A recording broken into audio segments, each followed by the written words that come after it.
El 19 de septiembre de 1985, mientras un terremoto de magnitud 8.1 sacudía los cimientos de la Ciudad de México, una sacudida aún más destructiva, de origen corporativo, sepultaba para siempre a la fábrica de juguetes Lili Ledy, en Naucalpan, cerrando abruptamente sus puertas en medio de una huelga implacable. Resulta desgarrador contemplar la caída de este coloso. Aquellas naves industriales que alguna vez vibraron con el ensamblaje de millones de muñecas, parlantes como Gwendolina y figuras icónicas de Star Wars, las cuales dominaron la infancia de toda América Latina, generando ingresos multimillonarios, quedaron reducidas al silencio absoluto. Donde antes resonaban risas y el zumbido de la producción, de pronto solo quedaron pasillos fríos, maquinaria de alta precisión confiscada y cientos de obreros especializados llorando impotentes ante las banderas rojas y negras de la huelga, contemplando cómo el sustento de sus vidas y el orgullo de una nación se desvanecían en el aire. ¿Cómo fue posible que el imperio juguetero más grande de México, un símbolo de soberanía industrial, que vistió de magia a millones de hogares, fuera asfixiado y liquidado en cuestión de meses, por una combinación letal de devaluación económica, tensiones sindicales y la fría indiferencia de una junta directiva extranjera? Adentrémonos en los archivos olvidados de esta tragedia industrial. Esta es la crónica íntima de un gigante que resistió crisis, pero no pudo sobrevivir a la implacable lógica del capital transnacional. Bienvenidos a la autopsia de Fábrica Lili Ledy. México, en los albores de la década de 1950, se encontraba en el umbral de una metamorfosis histórica. Las secuelas de la Segunda Guerra Mundial habían reconfigurado el mapa económico global, y la nación azteca abrazaba con fervor una doctrina que definiría su futuro inmediato: el modelo de sustitución de importaciones. El gobierno central impulsaba una consigna clara: México debía consumir lo que México producía. Las fronteras comenzaron a cerrarse gradualmente a los productos manufacturados extranjeros, abriendo una ventana de oportunidad sin precedentes para aquellos visionarios locales dispuestos a arriesgarlo todo en el nacimiento de una industria nacional competitiva. En este escenario de efervescencia industrial y orgullo patriótico, la familia Snyder vislumbró una carencia profunda en el tejido social del país. Mientras las grandes chimeneas de la siderurgia y el petróleo captaban la atención de los titulares económicos, el mundo de la infancia permanecía desatendido, dependiente de saldos extranjeros o de artesanías de madera y cartón que, aunque hermosas, no lograban competir con la sofisticación tecnológica que ya se gestaba en Europa y Estados Unidos. Los Snyder comprendieron que un país que no fabrica sus propios juguetes está condenando a sus niños a soñar con la imaginación de otros. Con recursos limitados pero una determinación inquebrantable, fundaron un pequeño taller artesanal que se convertiría en el germen de un mito. Los primeros años estuvieron marcados por la austeridad absoluta y un misticismo obrero casi religioso. El taller original era un espacio confinado, saturado por el olor penetrante a grasa de motor, solventes químicos y el calor sofocante de los hornos primitivos. En los pasillos de aquella rudimentaria instalación, la producción no dependía de bandas transportadoras automatizadas, sino de la fuerza física y la pericia manual. Los Snyder y un puñado de artesanos locales comenzaron moldeando arcilla para crear prototipos básicos, que luego intentaban replicar en aleaciones metálicas sencillas. Cada pieza, cada engranaje diminuto y cada rueda de metal estampado requería horas de calibración manual bajo la luz parpadeante de bombillas desnudas. La tecnología disponible en el México de esa época era rudimentaria. No existían manuales de ingeniería accesibles para la fabricación masiva de juguetes mecánicos de alta precisión, por lo que el proceso se transformó en un ejercicio constante de ensayo y error. Si una prensa fallaba por una fracción de milímetro, el lote entero de láminas de acero quedaba inservible, lo que representaba pérdidas catastróficas para el frágil presupuesto familiar. La fundición del metal se realizaba en crisoles que dependían del ojo experto del operario para determinar el punto exacto de vaciado, basándose únicamente en el color del fuego. Era una época donde la manufactura era un arte y el obrero, un creador. Sin embargo, el verdadero desafío no residía únicamente dentro de los muros del taller.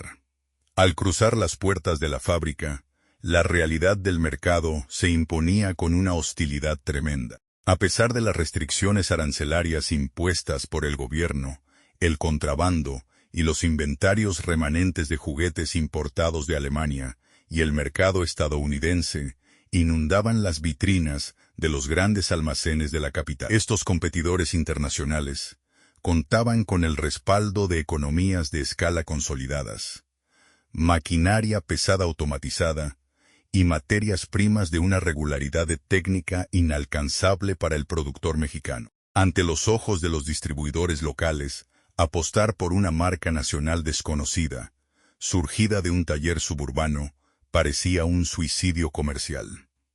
El escepticismo de las instituciones financieras de la época levantó una barrera casi insalvable. Los bancos miraban con desdén los balances contables de la incipiente empresa de los Snyder.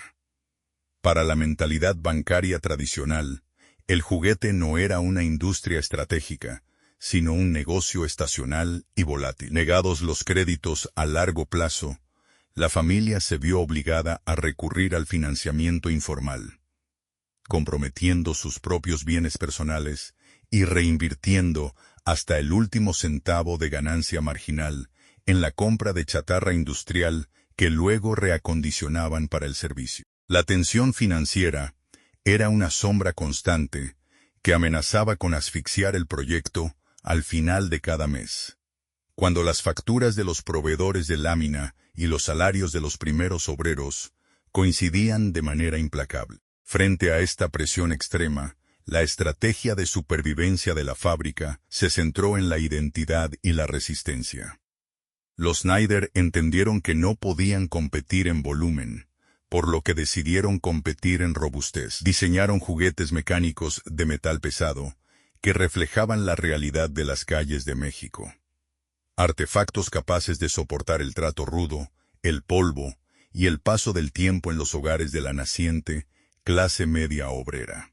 La durabilidad se convirtió en el mejor argumento de venta. El boca a boca comenzó a operar un milagro silencioso.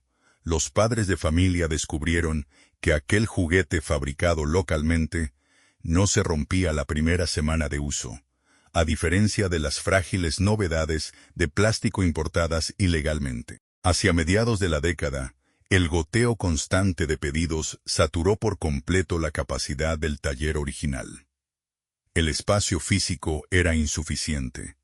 Los accidentes laborales aumentaban debido al hacinamiento de las máquinas, y el almacenamiento de los materiales bloqueaba los accesos de producción. La familia Snyder se encontró en una encrucijada definitiva: mantener la estructura como un negocio familiar seguro, pero limitado, o dar el salto definitivo hacia la escala industrial masiva, asumiendo un nivel de endeudamiento que podría destruir todo lo construido si la demanda flaqueaba. La decisión fue audaz.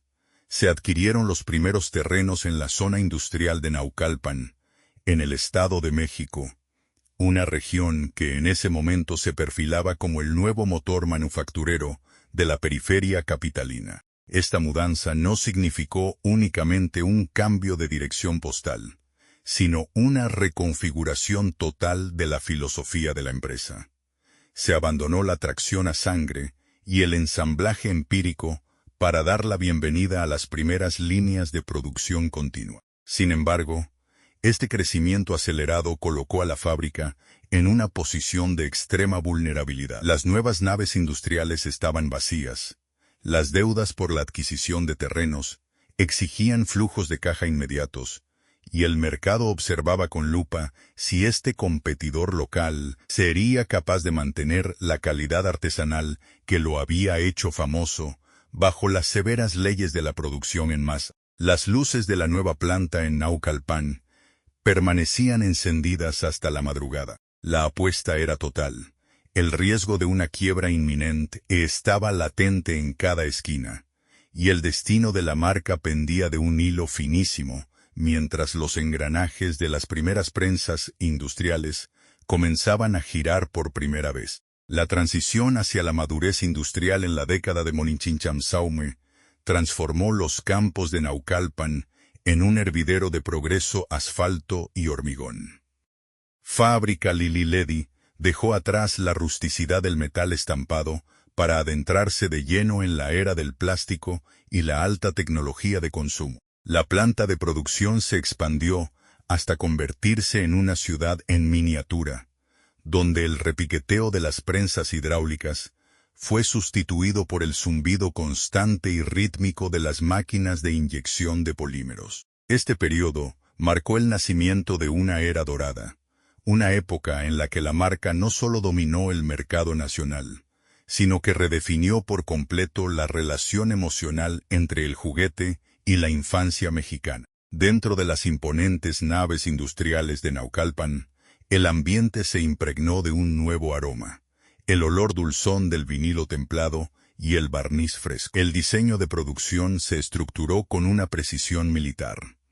Cientos de mujeres y hombres, vestidos con batas blancas impecables, se alineaban frente a extensas bandas transportadoras bajo una iluminación fluorescente que no se apagaba ni de día ni de noche. El núcleo del éxito de Lili Ledy en estos años radicó en su capacidad para dominar la micromecánica y la metalurgia ligera aplicadas a componentes plásticos flexibles, un avance técnico que requería una mano de obra extremadamente calificada. Los operarios no solo ensamblaban piezas, ajustaban resortes milimétricos, soldaban contactos de cobre microscópicos y calibraban delicados sistemas de engranajes que darían vida a las creaciones más ambiciosas de la empresa. En este ecosistema de innovación permanente, la fábrica dio a luz a su obra cumbre, Gwendolyn. Lanzada al mercado como una revolución absoluta, Gwendolina no era una muñeca ordinaria. Se erigió como una proeza de la ingeniería juguetera de la época. Con una estatura imponente para un juguete de su clase, poseía un mecanismo interno patentado que le permitía caminar de manera natural cuando una niña la tomaba de la mano. Sin embargo, su verdadero triunfo fue la voz. Mediante la incorporación de un diminuto tocadiscos interno que funcionaba con microdiscos de acetato intercambiables, Gwendolina podía hablar, recitar frases y cantar con una claridad que asombró a una sociedad que no había visto un desarrollo tecnológico de tal magnitud producido localmente. Cada brazo, cada articulación de vinilo y cada pestaña colocada a mano pasaban por rigurosos controles de calidad que garantizaban que el mecanismo sonoro resistiera el trato diario en los hogares. Al éxito rotundo de Gwendolina se sumó otra creación legendaria que conmovió los corazones del público: la muñeca Lagrimitas. Este juguete sintetizó la maestría de Lili Ledy en el manejo de fluidos y neumática simple. A través de un ingenioso sistema de válvulas internas y depósitos ocultos en su estructura plástica, la muñeca era capaz de llorar lágrimas reales de agua cuando se le alimentaba con su biberón especial y se le presionaba un brazo. La complejidad de producir este mecanismo a gran escala, asegurando que no hubiera filtraciones que dañaran la estética del juguete o su durabilidad, exigió la modificación de las matrices de soplado de plástico en la planta. Lili Ledy demostró que la industria mexicana no solo podía emular los estándares de los gigantes de Nuremberg o los talleres de Rhode Island, sino que poseía una inventiva propia capaz de generar patentes exitosas. El catálogo de la planta de Naucalpan no se limitó al universo de las muñecas. La fábrica diversificó sus líneas de producción de manera masiva, conquistando el sector de los niños con la introducción de las autopistas eléctricas de carreras y los sets de trenes mecánicos. Estas pistas de velocidad, equipadas con transformadores eléctricos de alta resistencia fabricados en la misma planta y autos a escala, con carrocerías detalladas al milímetro, se convirtieron en el objeto de deseo de la clase media ascendente. La precisión en el bobinado de los pequeños motores eléctricos de los automóviles y la conductividad de los rieles metálicos eran revisadas en laboratorios internos de pruebas. Lili Ledy había logrado establecer un monopolio de facto basado en la calidad y la diversificación. Sus productos abarcaban desde el juguete pedagógico hasta la sofisticación electromecánica. Hacia principios de la década de Monin Chinchambeimie, la importancia de fábrica Lili Ledy trascendió las métricas financieras para convertirse en una columna vertebral de la cultura popular. Las festividades de Navidad y el Día de Reyes no se concebían en el país sin las gigantescas cajas de cartón litografiado con el logotipo de la compañía. La logística de la empresa operaba a su máxima capacidad, despachando flotas de camiones repletos de mercancía desde el Estado de México hacia todos los rincones de la República.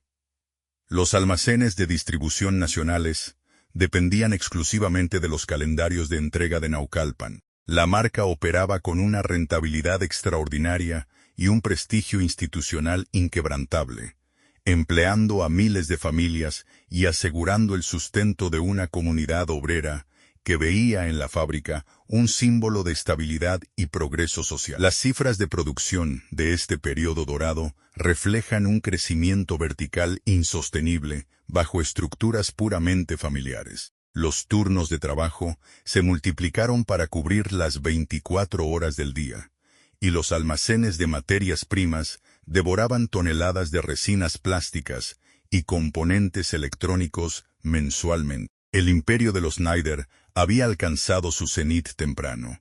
La marca Lili Ledy ostentaba un reconocimiento del 100% en el imaginario colectivo de la región, y sus utilidades operativas no hacían más que romper récords año tras año. Sin embargo, la inmensidad de este éxito comenzó a trazar el contorno de una amenaza silenciosa.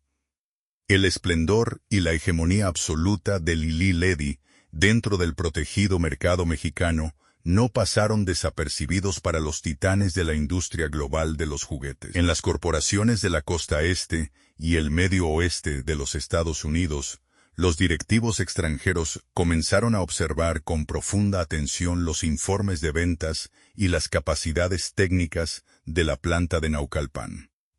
Los muros arancelarios de la economía mexicana, que alguna vez habían servido de escudo protector para el nacimiento del taller familiar, se transformaron ahora en un botín codiciado. Los grandes conglomerados transnacionales comprendieron que la forma más rápida y efectiva de conquistar el mercado de consumo de América Latina no era competir contra el gigante verde de Naucalpan, sino devorarlo desde adentro, preparando el terreno para una oferta de adquisición que cambiaría para siempre el destino de la maquinaria y de los hombres que la hacían funcionar. El año Monin Chinchambeimie marcó una línea de ruptura irreversible en los anales de la industria juguetera latinoamericana.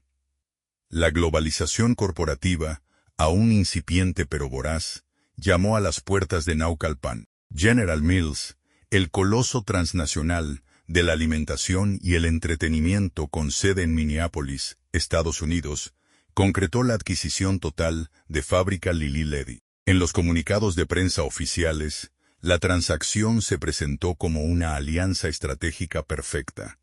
La inyección de capital norteamericano y el acceso a licencias internacionales prometían catapultar a la marca mexicana hacia mercados globales nunca antes explorados. Para los fundadores, representaba la consolidación definitiva de su legado. Para los miles de obreros que daban vida a los talleres. Sin embargo, el trato significó el inicio de una silenciosa colonización administrativa que alteraría el alma misma de la empresa. La llegada del nuevo equipo directivo estadounidense transformó de inmediato la fisonomía psicológica de la planta. Ejecutivos de trajes impecables, portando maletines repletos de proyecciones financieras y gráficos de barras, se instalaron en los centros de mando. Traían consigo los manuales operativos de Kenner y Parker Brothers, las joyas de la corona juguetera de General Mills. Casi de la noche a la mañana, la arraigada cultura laboral de Lili Ledy, un ecosistema de corte paternalista y casi familiar donde la lealtad se forjaba a través del contacto directo y el reconocimiento de los nombres y apellidos de los trabajadores, fue desmantelada. El obrero dejó de ser un artesano especializado para convertirse en un número de nómina dentro de una matriz de costo-beneficio diseñada a miles de kilómetros de distancia. El abismo cultural se materializó en la propia arquitectura de la fábrica. En la parte superior de la nave principal de ensamblaje, se construyeron modernas oficinas de supervisión protegidas por cristales polarizados y sistemas de aislamiento acústico. Desde la frescura estéril del aire acondicionado, los nuevos administradores extranjeros observaban el flujo de las líneas de producción, sin necesidad de respirar el vapor denso del vinilo caliente, ni de escuchar el ensordecedor rugido de las inyectoras de plástico. Esta separación física sembró una profunda desconfianza en el piso de remachado y pintura. Los trabajadores se sentían vigilados por ojos invisibles, despojados de su autonomía y reducidos a engranajes mecánicos desechables bajo una mirada que solo valoraba el rendimiento estadístico. La junta directiva impuso con rigidez los indicadores clave de rendimiento, KPI, por sus siglas en inglés. La eficiencia se fragmentó en segundos y centavos. Aquella calibración minuciosa que requería la colocación de los ojos móviles de una muñeca o el ajuste del tocadiscos interno de Gwendolina, procesos que antes se respetaban por su complejidad técnica, comenzaron a ser presionados por cuotas de tiempo inhumanas. La consigna norteamericana de que el tiempo es dinero chocó frontalmente con el orgullo del oficio mexicano. Si un operario retrasaba la banda transportadora para corregir un defecto en el mecanismo de una pista de carreras, el sistema automatizado de control lo registró como un cuello de botella inaceptable, penalizando la productividad del sector. Los supervisores intermedios mexicanos, hombres y mujeres que habían escalado posiciones desde el trabajo rudo de taller y que comprendían las dinámicas humanas del personal, se encontraron atrapados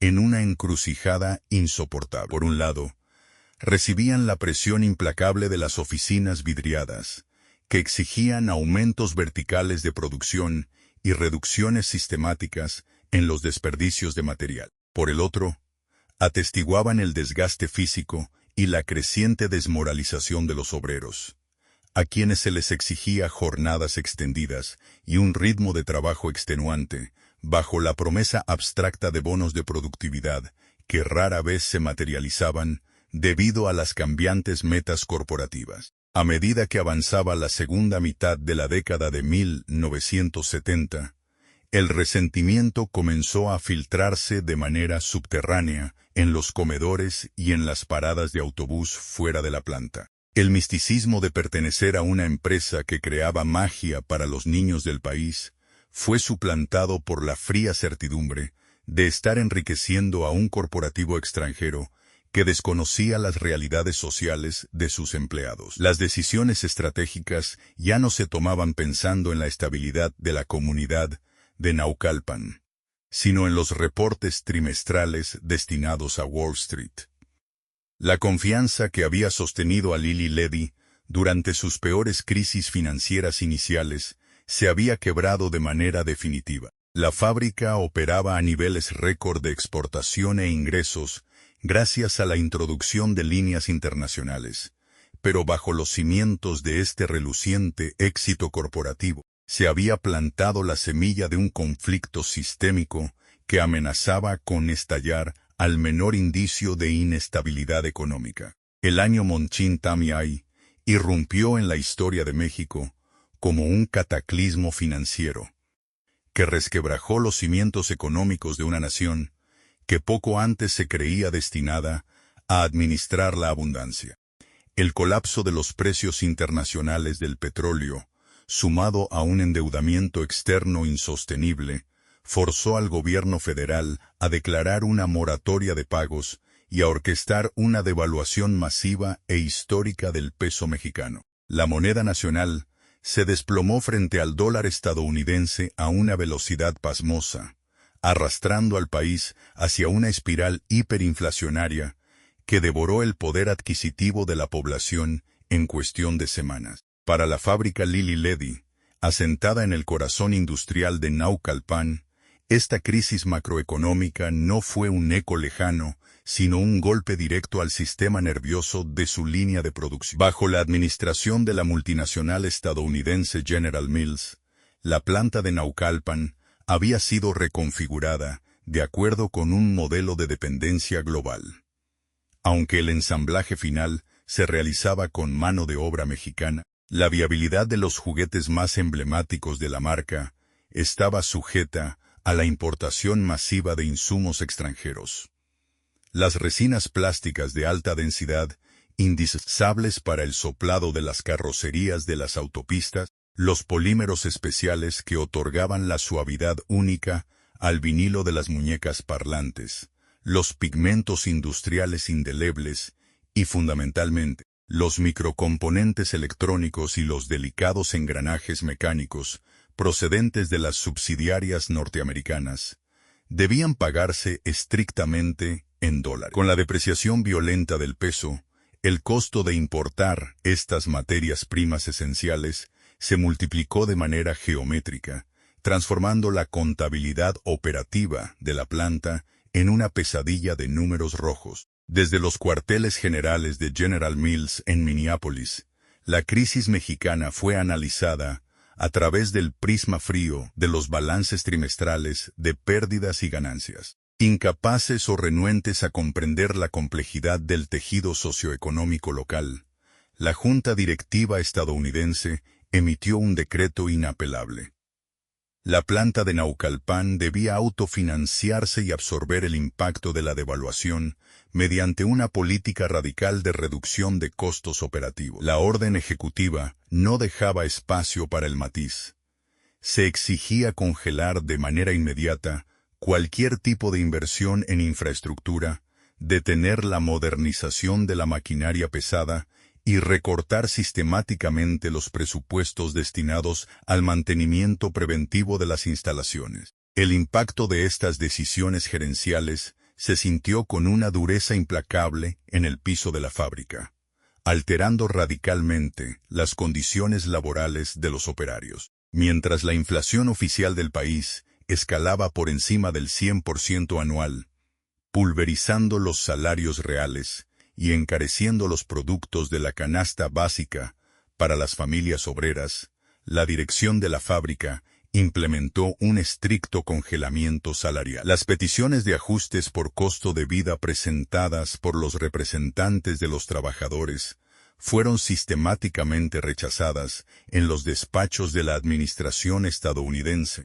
bajo el argumento de que cualquier incremento en la nómina comprometería la supervivencia financiera de la sucursal. Trabajar la misma cantidad de horas extenuantes en los hornos de vinilo o en las líneas de remachado ya no garantizaba que un obrero pudiera cubrir el sustento básico de su hogar al final de la semana. Sin embargo, la medida más insidiosa y de consecuencias más destructivas, decretada por la administración de General Mills, fue la alteración deliberada de los estándares de calidad de los materiales. Para esquivar los exorbitantes precios de los polímeros vírgenes importados, se ordenó a los ingenieros de planta sustituirlos por resinas plásticas nacionales de menor graduación técnica y por porcentajes cada vez más elevados de plástico reciclado de descarte. Las consecuencias técnicas no tardaron en manifestarse en las líneas de ensamblaje. El plástico reciclado carecía de la flexibilidad y la resistencia del material original. Bajo la presión de las matrices de inyección, las piezas resultaban quebradizas, propensas a agrietarse antes incluso de pasar al área de pintura. Esta degradación material hirió profundamente el orgullo profesional de los obreros de Naucalpan. Aquellos artesanos industriales que durante décadas habían cimentado su identidad laboral en la fabricación de juguetes indestructibles que pasaban de generación en generación, se veían obligados ahora a ensamblar artefactos que sabían defectuosos. Las muñecas que antes caminaban con gracia mecánica, ahora presentaban atascamientos en sus articulaciones de vinilo rígido. Los autos a escala de las autopistas eléctricas perdían su precisión debido a sutiles deformaciones en los chasis de resina barata. El control de calidad, que en la época dorada había sido un filtro inquebrantable, fue flexibilizado por orden de la gerencia para evitar el descarte de lotes enteros y mantener infladas las cuotas de producción exigidas por la matriz norteamericana. La planta de Naucalpan se transformó paulatinamente en una trampa de supervivencia. La atmósfera interior, antes vibrante de dinamismo industrial, se tornó densa, cargada de un resentimiento silencioso y una fatiga crónica.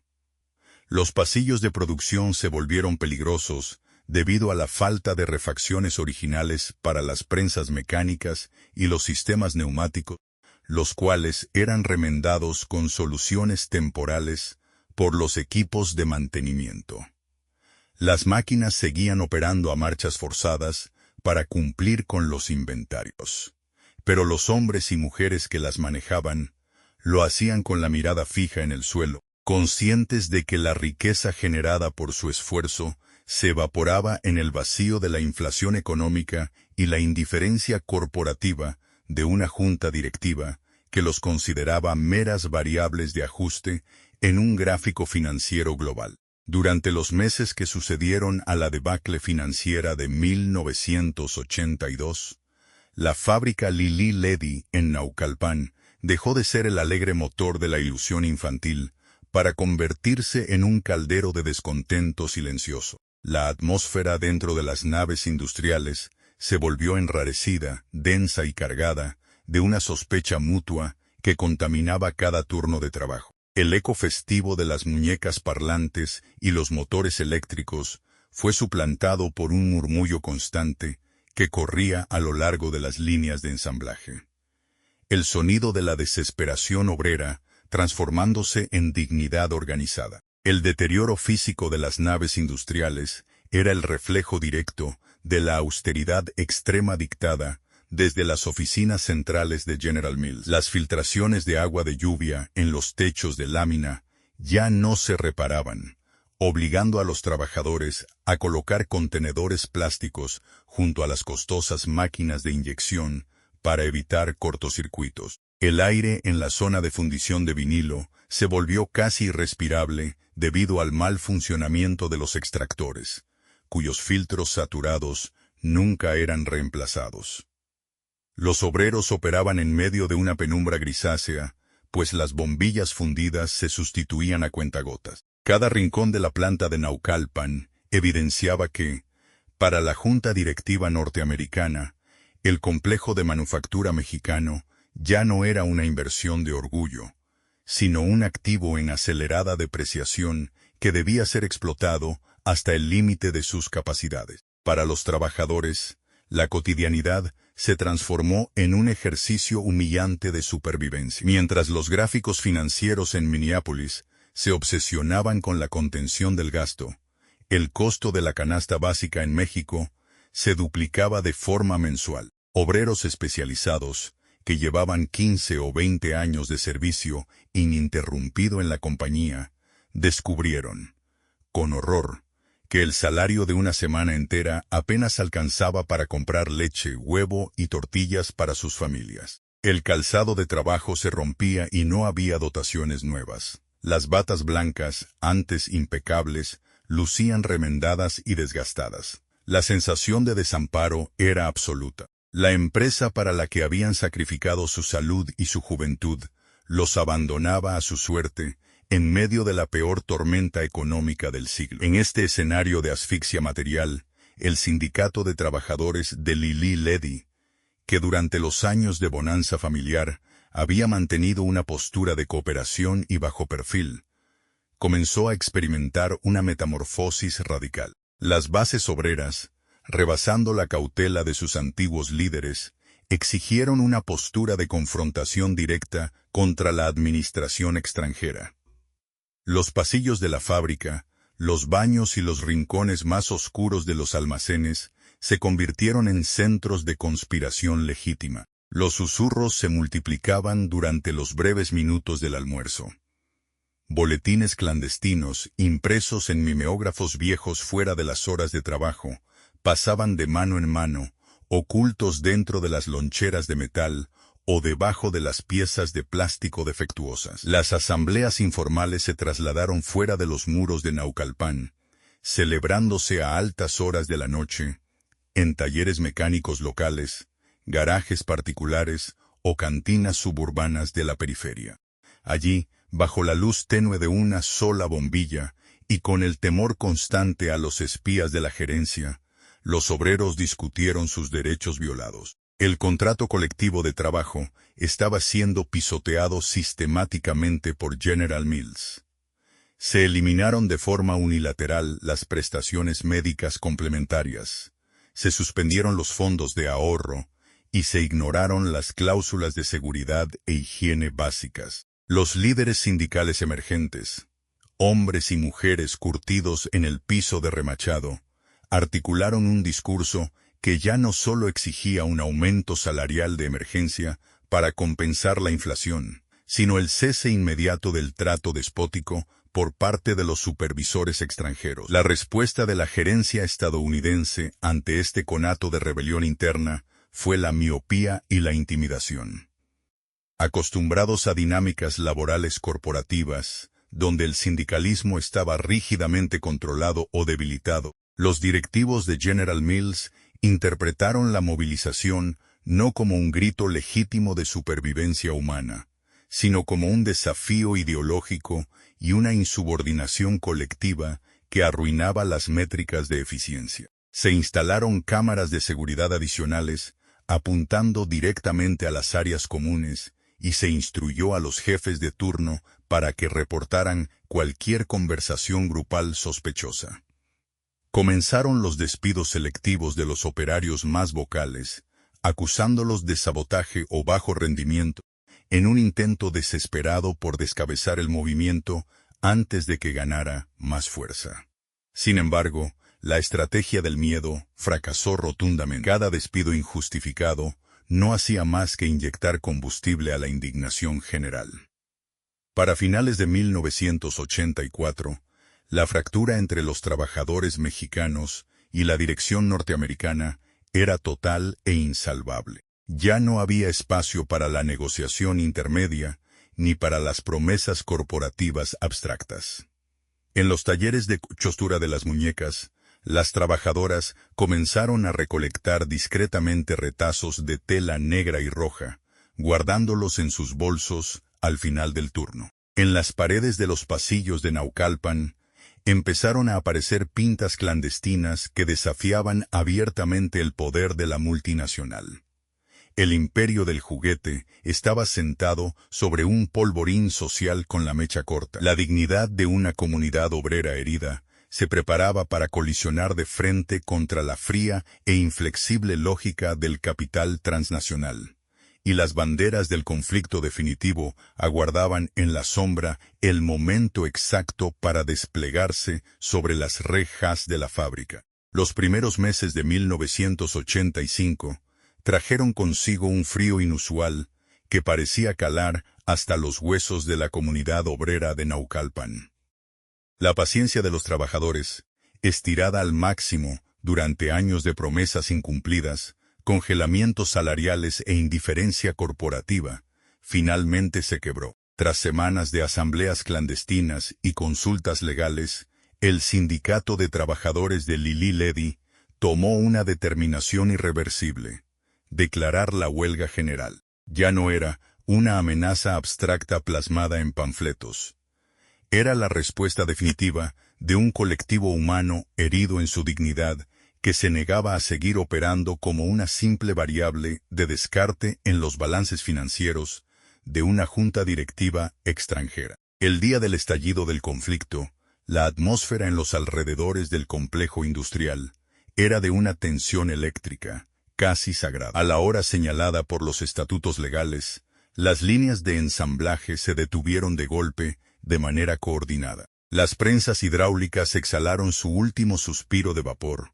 Los hornos de vinilo comenzaron a enfriarse lentamente por primera vez en décadas, y el monótono zumbido de las bandas transportadoras fue reemplazado por un silencio sepulcral dentro de las naves de producción. De inmediato, una marea humana vestida con sus gastadas batas de trabajo desalojó las instalaciones con un orden militar y se apostó frente a la entrada principal. Frente a la mirada atónita de los pocos directivos estadounidenses que aún permanecían en las oficinas vidriadas, los líderes sindicales desplegaron los paños rojos y negros sobre las monumentales rejas de hierro de la fábrica. En el Código Laboral mexicano, colgar las banderas rojinegras significaba la suspensión inmediata de todas las actividades operativas y el inicio de un resguardo legal de los activos por parte de los trabajadores. El candado fue colocado en la puerta principal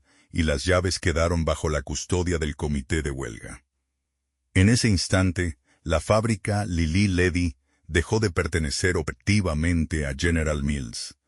El territorio de Naucalpan había sido tomado por sus legítimos constructores. Para evitar que la corporación intentara extraer clandestinamente la maquinaria pesada, las matrices de inyección de plástico, o los inventarios terminados de bóvedas y pistas de carreras, los huelguistas organizaron un sistema de guardias ininterrumpidas de 24 horas. Alrededor del perímetro de la planta se levantaron lones provisionales y campamentos improvisados con huacales de madera y láminas de cartón.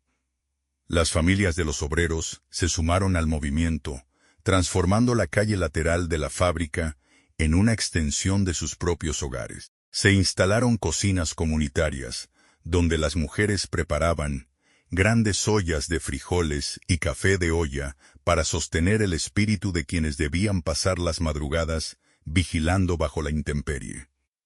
Las fogatas nocturnas se convirtieron en el centro gravitacional de la resistencia. Bajo la luz parpadeante del fuego y el humo denso de la madera quemada, los operarios compartían historias de las décadas doradas de la fábrica, recordando los días en que Guendolina y Lagrimitas salían por millones hacia los hogares del país. Había una profunda tristeza en sus ojos, pero también un orgullo férreo. Custodiar aquellas máquinas frías y oscuras era, en realidad, custodiar sus propias vidas, sus años de juventud, entregados al calor de las fundidoras y la esperanza de un futuro mejor para sus hijos. La ira inicial se había transformado en una disciplina inquebrantable.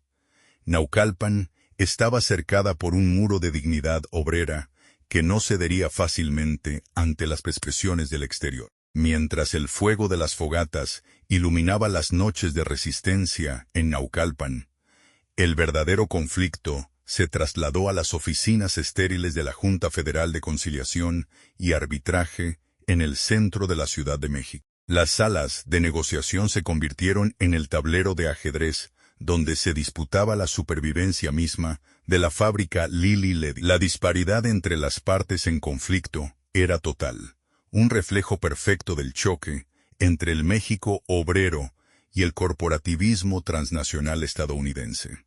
De un lado de la mesa de madera pulida se sentaban los delegados sindicales. Eran hombres y mujeres con las manos endurecidas por el trabajo industrial, vistiendo sus mejores ropas de domingo, visiblemente desgastadas por la crisis económica. Sus rostros reflejaban el cansancio de las noches en vela y la angustia acumulada de ver sus alacenas vacías. Llevaban consigo carpetas ajadas con copias del contrato colectivo de trabajo, listas de violaciones a las normas de seguridad e higiene y demandas de un aumento salarial de emergencia que apenas pretendía amortiguar el golpe destructivo de la inflación. Para ellos, cada cláusula discutida representaba el plato de comida de sus hijos y el derecho a un retiro digno. Del otro lado de la mesa se atrincheraba el equipo legal, contratado por General Mills. Abogados corporativos de renombre, formados en las escuelas de derecho más prestigiosas, impecablemente vestidos con trajes de diseñador y portando portafolios de piel fina. Su actitud no era de confrontación airada, sino de una indiferencia técnica e implacable. No miraban a los ojos de los obreros, miraban pantallas de computadoras portátiles primitivas y extensas hojas de cálculo impresas. Su estrategia consistió, desde el primer día, en dilatar sistemáticamente el proceso mediante laberintos burocráticos y tecnicismos legales, apostando al desgaste físico y económico de los huelguistas.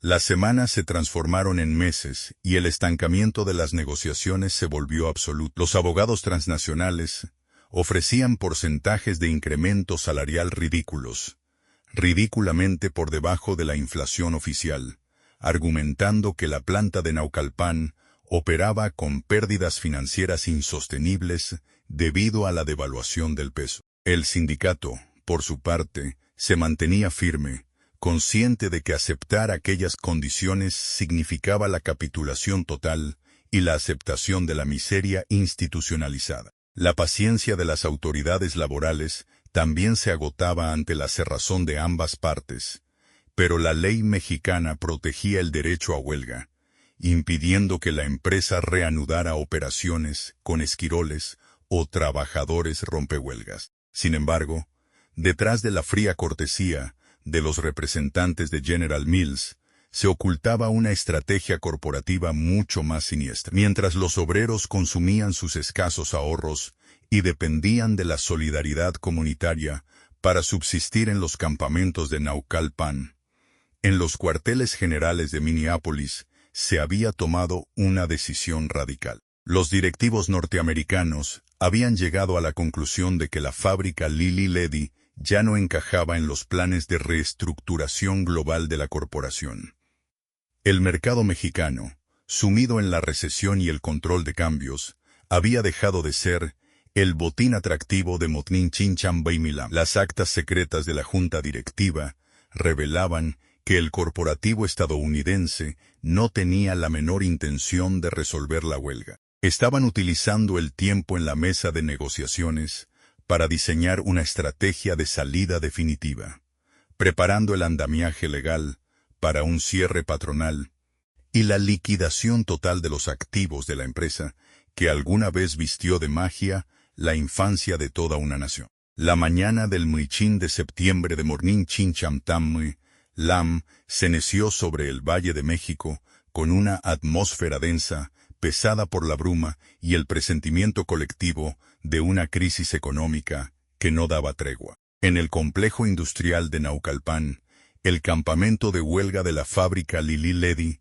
cumplía un día más de resistencia. Los obreros de guardia, con los rostros demacrados por el frío de la madrugada y el cansancio acumulado de meses de parálisis laboral, se congregaban alrededor de las brasas agonizantes de las fogatas nocturnas. El silencio que envolvía a la gigantesca planta de juguetes era absoluto, un contraste doloroso con el bullicio rítmico que durante décadas había caracterizado a la joy de la corona de la manufactura nacional.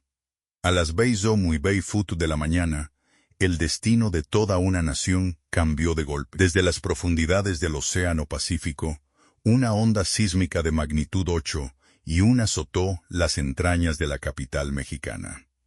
El suelo bajo los pies de los huelguistas en Naucalpan comenzó a ondular como si fuera agua líquida. Las colosales estructuras de hormigón y lámina de la fábrica crujieron con un lamento metálico aterrador. Desde los campamentos improvisados, los trabajadores vieron con horror cómo los postes de luz se balanceaban violentamente, y las ventanas superiores de las naves de inyección se estrellaban, sembrando el asfalto de cristales rotos.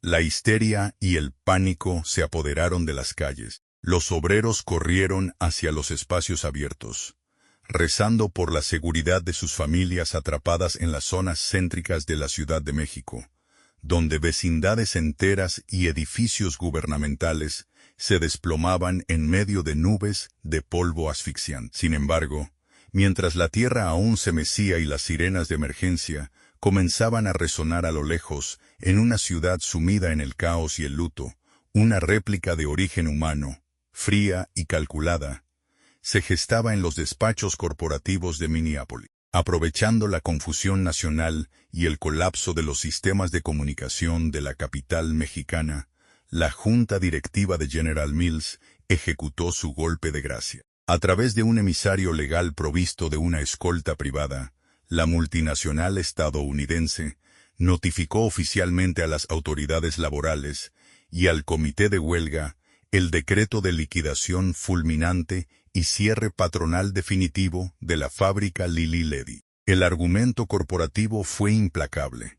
La combinación del desastre natural, la inestabilidad cambiaria del peso mexicano y la prolongada parálisis sindical hacían inviable cualquier plan de rescate financiero. La empresa no renegociaría una sola cláusula del contrato colectivo ni otorgaría los aumentos salariales exigidos.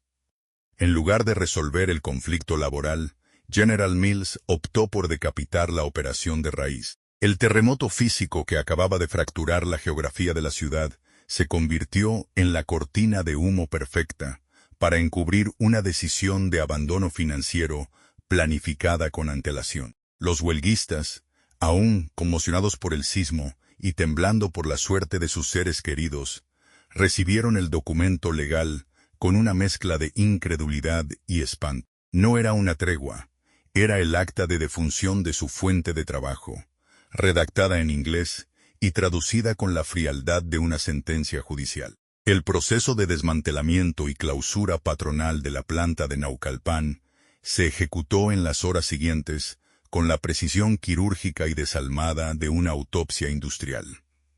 Rompiendo de manera violenta los campamentos de resistencia, un contingente de actuarios judiciales, respaldados por fuerzas de seguridad privada, contratadas por la corporación norteamericana, procedió a retirar las banderas rojas y negras que durante meses habían adornado las rejas de la entrada principal. Las cadenas del comité de huelga fueron cortadas con cizallas hidráulicas y las monumentales puertas de hierro se abrieron de par en par, no para reanudar la producción, sino para certificar el embargo y el desalojo total de los activos de la empresa. Contemplar el interior de las naves de ensamblaje en esas horas finales resultaba una experiencia desgarradora para los pocos operarios a los que se les permitió ingresar para retirar sus pertenencias personales. En las extensas líneas de producción, el tiempo parecía haberse congelado en el instante preciso del estallido de la huelga.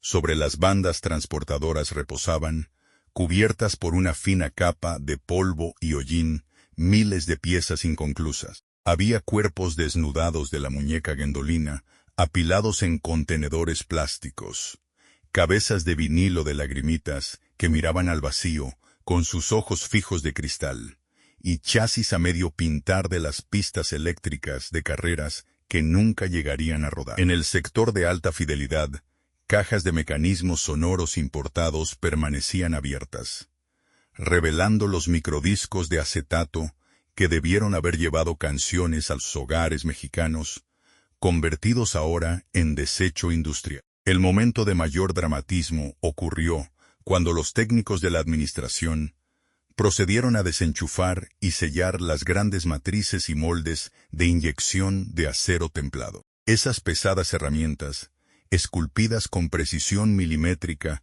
por los maestros matriceros de la fábrica, y que constituían el verdadero secreto tecnológico del éxito de Lilly Ledy, fueron marcadas con sellos de plomo oficiales de bancarrota. Ver esas máquinas apagarse, ver cómo se drenaban los últimos remanentes de aceite hidráulico y cómo se cortaba la alimentación eléctrica principal de los tableros de control, significó el fin de una era. El silbato de vapor de la fábrica, aquel sonido icónico que durante 35 años había pautado la vida diaria de todo el vecindario de Naucalpan, marcando la entrada y salida de los turnos, enmudeció para siempre. Fuera de las rejas reasentadas, cientos de obreros especializados, mujeres costureras de búbveas y técnicos en electrónica se congregaron en un silencio sepulcral. Muchos de ellos rompieron a llorar abiertamente, abrazados a sus gastadas herramientas de mano o sosteniendo algún juguete defectuoso que habían guardado como recuerdo. No solo estaban perdiendo sus empleos en medio de una economía nacional devastada por la inflación y el terremoto. Estaban presenciando el entierro de su propia identidad laboral y el fin del imperio que había moldeado la imaginación y la infancia de generaciones enteras de latinoamericanos. Las puertas de Naucalpan se cerraron con un crujido metálico definitivo y se colocaron los candados de la liquidación judicial. La magia de Lililedi había sido oficialmente clausurada por las leyes inflexibles del capital transnacional, dejando tras de sí un vacío industrial insondable y un eco de promesas rotas flotando en el aire gris de la tarde.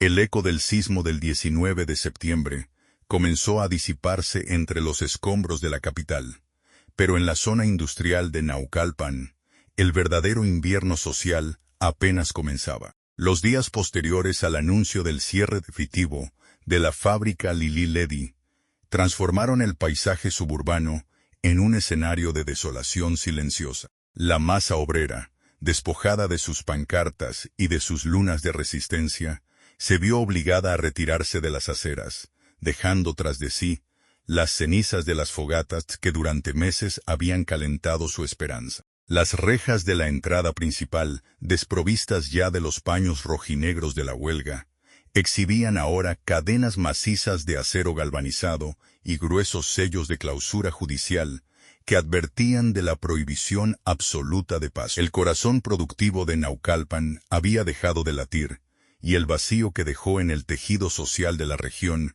fue inmediato y devastador.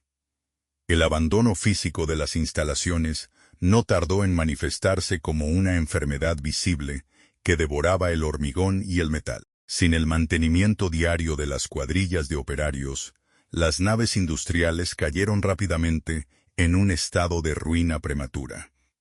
El óxido, alimentado por las lluvias ácidas de la periferia urbana, cubrió las juntas de las ventanas rotas y las tuberías externas de los extractores. La vegetación silvestre, abriéndose paso entre las grietas del asfalto del estacionamiento, donde antes maniobraban las flotas de camiones distribuidores, comenzó a invadir los muros periféricos. El interior de los talleres, visible únicamente a través de los cristales polvorientos que el terremoto no logró quebrar, se transformó en una penumbra sepulcral donde las sombras de las prensas hidráulicas inactivas semejaban monumentos alzados a una prosperidad extinta. Las ratas y las aves nocturnas colonizaron los antiguos almacenes de cartón litografiado, anidando en las esquinas donde alguna vez se apilaron los sueños de millones de niños. Fuera de aquellos muros condenados, el drama humano se diversificó en miles de tragedias individuales y silenciosas. Hombres y mujeres que poseían una especialización técnica envidiable en la micromecánica, la metalurgia ligera y el soplado de vinilo de alta fidelidad, se encontraron de la noche a la mañana, arrojados a un mercado laboral saturado y deprimido por la recesión nacional. El orgullo del oficio fue suplantado por la urgencia descarnada de la subsistencia diaria. Maestros matriceros que habían diseñado los engranajes perfectos de las muñecas parlantes terminaron manejando taxis viejos por las avenidas congestionadas de la capital, vendiendo billetes de lotería en las esquinas, o abriendo pequeños comercios informales en los patios de sus casas para ofrecer mercancías de contrabando. Las costureras, que confeccionaban los detallados vestidos de Guendolina, tuvieron que rematar sus propias máquinas de coser caseras para comprar alimentos o cubrir las mensualidades vencidas de sus viviendas populares, viendo cómo sus habilidades artesanales perdían todo valor en una economía que se desmoronaba.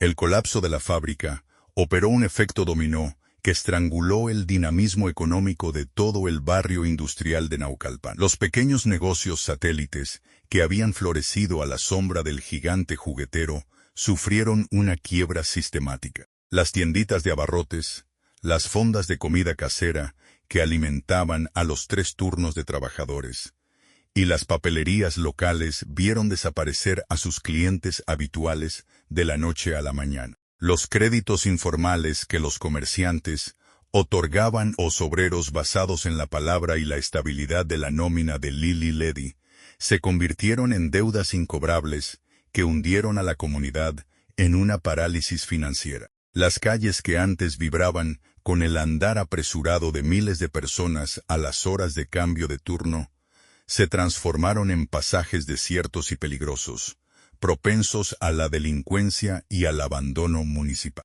La muerte de la fábrica arrastró consigo el bienestar de todo un ecosistema social que dependía de la magia de sus engranajes. Ante la magnitud del desamparo, el sindicato inició una cruzada legal que se prolongaría durante años en los laberintos burocráticos de los tribunales mexicanos. Fue una batalla jurídica asimétrica, una lucha de desgaste donde el adversario era un fantasma corporativo inalcanzable. General Mills había completado su repliegue financiero hacia su matriz en Minneapolis, dejando en territorio mexicano únicamente a representantes legales de tercer nivel provistos de poderes limitados y una paciencia burocrática infinita. Los expedientes de liquidación se acumularon en los archivos judiciales de la Junta de Conciliación, engrosados por miles de hojas de apelaciones, amparos y recursos técnicos interpuestos por los costosos bufetes de abogados de la transnacional. Los obreros se veían obligados a pasar largas horas de pie en los pasillos gubernamentales, esperando audiencias que se posponían sistemáticamente, mientras sus recursos económicos se agotaban por completo. La trágica paradoja de esta disputa legal radicaba en que las leyes mexicanas, aunque protectoras en el papel de los derechos del trabajador, carecían de los mecanismos efectivos para obligar a una corporación transnacional a pagar sus deudas cuando ésta ya había evaporado sus capitales líquidos fuera de las fronteras. El embargo judicial de los activos físicos de la fábrica de Naucalpan resultó ser una victoria pírrica para los damnificados. La maquinaria pesada, abandonada y desactualizada tecnológicamente, perdió rápidamente su valor de remate en un mercado interno paralizado. Los moldes de acero templado y las matrices de inyección, que en la era de esplendor valían fortunas, terminaron oxidándose en patios judiciales, convertidos en chatarra inservible. Las sentencias definitivas, que ordenaban el pago de indemnizaciones justas, llegaron demasiado tarde, cuando el dinero concedido ya había sido pulverizado por la hiperinflación de los años 80. Los trabajadores de Lili Ledy comprendieron que la justicia laboral era una línea delgada, que se borraba ante la fría y distante soberanía de los balances de una multinacional, que nunca sintió el dolor de los hombres que construyeron su imperio. El paso implacable del tiempo opera milagros extraños sobre las ruinas de la historia industrial. Décadas después de que las pesadas puertas de la planta de Naucalpan se cerraran con el crujido definitivo de la quiebra, y mientras el complejo arquitectónico era demolido o reconvertido en bodegas comerciales anónimas, ocurrió un fenómeno imprevisto en los mercados globales del arte y la nostalgia. Aquellos objetos de vinilo, poliestireno y cartón litografiado, concebidos originalmente para ser consumidos y eventualmente destruidos por el juego infantil, comenzaron a emerger de los armarios polvorientos y los viejos baúles familiares para transformarse en auténticos artefactos arqueológicos de la cultura popular contemporánea. El imperio físico de Lili Ledy había desaparecido, pero su Dizan Eñúa, su Dizan Bangueñúa, iniciaba una segunda vida, inmortal e insospechada. A finales del siglo XX y principios del XXI, el surgimiento de las plataformas de comercio electrónico y la globalización de las comunidades de coleccionistas revelaron una realidad técnica que fascinó a los expertos de todo el mundo. Debido a las severas restricciones de importación que la fábrica enfrentó tras la crisis de 1982, los ingenieros y diseñadores mexicanos se habían visto obligados a modificar los moldes originales extranjeros y a utilizar formulaciones de pintura y plásticos estrictamente locales. Estas sutiles alteraciones, nacidas de la pura necesidad de supervivencia económica de la planta, otorgaron a los juguetes de Lili Ledy características estéticas y texturas únicas que los diferenciaban radicalmente de sus contrapartes estadounidenses o europeas, lo que en su momento fue un dolor de cabeza logístico para la gerencia de Naucalpan, se convirtió, 30 años más tarde, en la firma de autenticidad más codiciada por el coleccionismo internacional. El epicentro de este fenómeno de culto religioso se concentró de manera espectacular en la línea de figuras de acción de Star Wars. Hacia fines de los años 70 y principios de los 80, Lili Ledy había obtenido la licencia oficial para producir y distribuir los personajes de la saga de George Lucas en el mercado mexicano. Cuando la fábrica fue clausurada abruptamente en 1985, los inventarios remanentes quedaron congelados, muchos lotes fueron destruidos, y los moldes originales se perdieron en el limbo judicial de la liquidación corporativa. Esta escasez repentina, sumada a las variantes exclusivas de manufactura mexicana, convirtió a las piezas de Lili Ledy en los santos griales de la arqueología del juguete. Figuras como el cazador de recompensas Boba Fett, fabricado en Naucalpan, con un tono de plástico grisáceo único y provisto de un rifle traslúcido que nunca se vio en las versiones de Kenner, o el Yawa, con capa de tela removible en lugar de la túnica de plástico tradicional, pasaron a ser mitos vivientes dentro de la comunidad de coleccionistas desde Nueva York hasta Tokio. La transformación de estos juguetes en activos financieros de alto valor introdujo una dinámica estética casi clínica. Hoy en día, los cartones originales de Lili Ledy, que sobrevivieron intactos al paso de las décadas, son sometidos a rigurosos procesos de certificación por agencias internacionales, como la Action Figure Authority, AFA. Estas piezas son encapsuladas en cajas herméticas de acrílico esterilizado, protegidas contra los rayos ultravioleta y tasadas con calificaciones numéricas que determinan su valor en el mercado de subastas. Resulta asombroso y profundamente irónico contemplar cómo un juguete que costaba unos pocos pesos en las tiendas de autoservicio de la Ciudad de México a principios de los 80, hoy en día, alcanza cotizaciones astronómicas en galerías especializadas, llegando a venderse por miles de dólares. Aquellas cajas de cartón litografiado que alguna vez se apilaron en los almacenes húmedos de Naucalpan, en medio de la tensión sindical, son tratadas ahora con la misma reverencia mística y el mismo cuidado museográfico que se le otorga a una pintura renacentista o a una moneda de la antigua Roma. Sin embargo, detrás del reluciente misticismo de las salas de subastas internacionales y del entusiasmo de los catálogos especializados, se esconde la paradoja más dolorosa y punzante de esta crónica industrial. Existe un abismo moral insondable entre el valor financiero contemporáneo de estos objetos de plástico y el destino social de los seres humanos que los moldearon con sus propias manos. Aquellos maestros matriceros que pasaron noches en vela, calibrando las prensas mecánicas bajo la presión implacable de los KPI norteamericanos. Aquellas mujeres que cosieron meticulosamente los diminutos vestidos de las muñecas parlantes o las capas de tela de los jaguas, mientras sus salarios reales eran pulverizados por la hiperinflación. Y aquellos obreros especializados que se retiraron a sus casas con las manos vacías, tras el cierre patronal de 1985, nunca recibieron un solo centavo de este renacimiento millonario. Muchos de los antiguos trabajadores de Naucalpan, hoy ancianos que viven con pensiones mínimas o que subsisten en la economía informal, observan con una mezcla de incredulidad y melancolía las noticias de que un muñeco idéntico al que ellos ensamblaban por millares en jornadas extenuantes vale hoy más que el salario de todo un año de su antigua vida laboral. Las manos que crearon la magia fueron condenadas al olvido por la fría contabilidad transnacional, mientras que los productos de su esfuerzo son acaparados por entusiastas extranjeros que desconocen el sudor, las lágrimas y la lucha sindical que quedaron impregnados en la resina plástica de cada figura de acción.